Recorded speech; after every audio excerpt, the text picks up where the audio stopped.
Think of the Spartans, and what comes to mind? Chiseled warriors in red cloaks, holding the line against impossible odds, right? King Leonidas, the 300, this is Sparta. It's an epic image, but what if I told you that a lot of what we think we know about them is, well, not quite right? The real story of Sparta is way more complex, and frankly, a lot darker than the movies let on. Today, we're going to strip away the Hollywood gloss and uncover the brutal truth behind the legendary warrior society. Let's start at the very beginning, with the birth of a Spartan.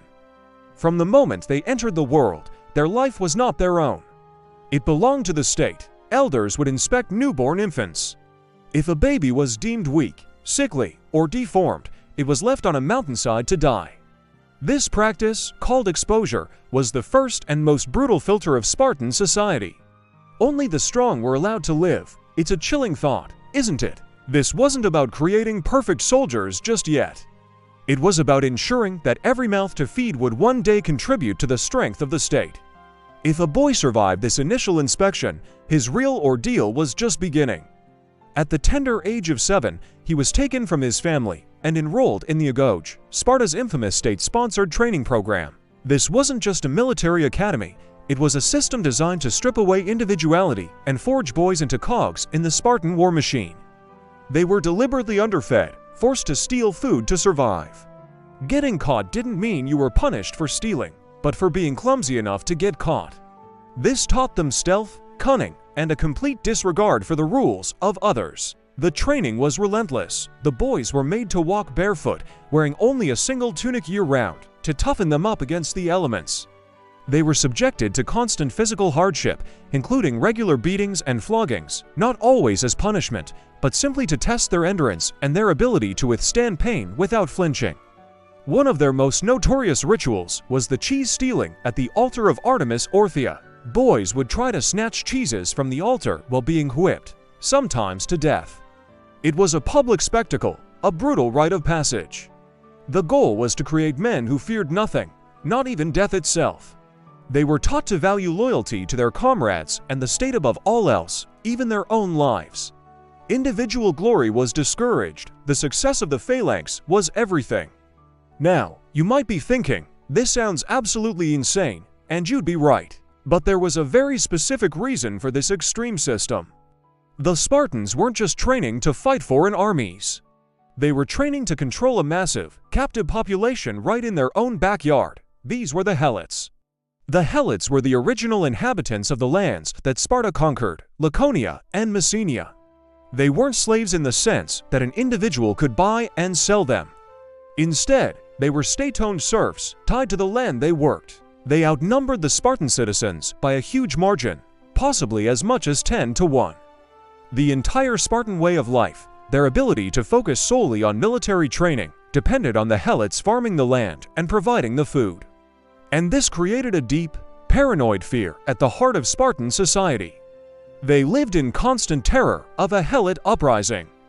To keep them in line, the Spartans institutionalized a system of terror.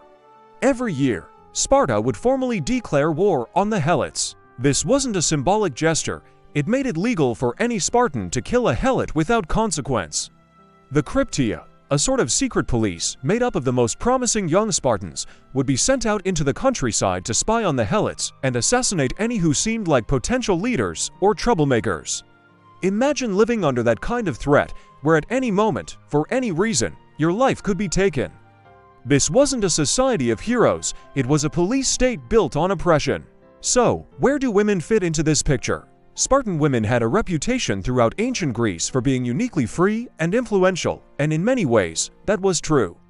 Unlike their Athenian counterparts, who were largely confined to the home, Spartan women could own property, inherit land, and were expected to be outspoken. They received a formal education and participated in athletic competitions.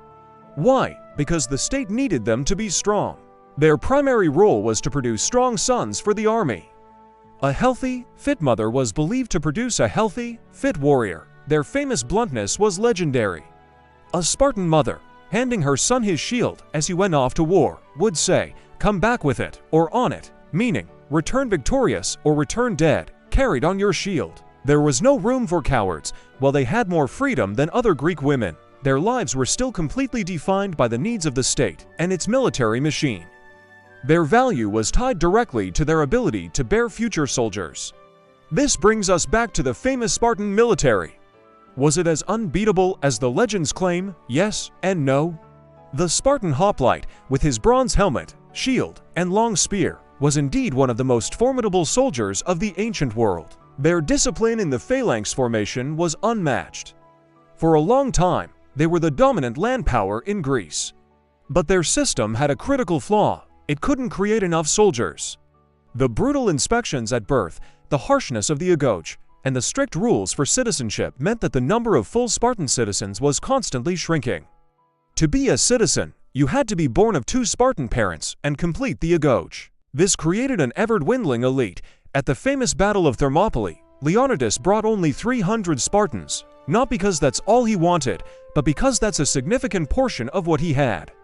The rest of his army of several thousand were allies from other Greek cities. The Spartans were masters of land warfare, but their rigid society made them inflexible. They were reluctant to fight far from home for fear of a Helot revolt, and their declining numbers made every loss catastrophic. Eventually, their system collapsed. In 371 BC, at the Battle of Leuctra, the Thebans, using innovative new tactics, shattered the myth of Spartan invincibility. They broke the Spartan phalanx, and Sparta never truly recovered. Their population of citizens had dwindled to a critically low number, and they simply couldn't field a large army anymore.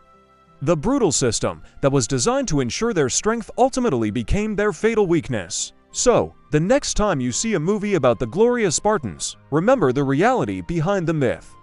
Remember the infants left to die, the boys brutalized in the agoge, and the terrified Helot population whose labor fueled the entire system.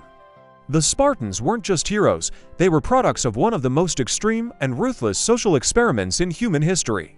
Their story isn't just one of courage and sacrifice, but a chilling warning about the cost of creating the perfect warrior. What do you think? Does this change your view of the Spartans? Let me know down in the comments. Thanks for watching, and if you enjoyed this deep dive into history, make sure to like, subscribe, and hit that notification bell so you don't miss our next video. See you next time.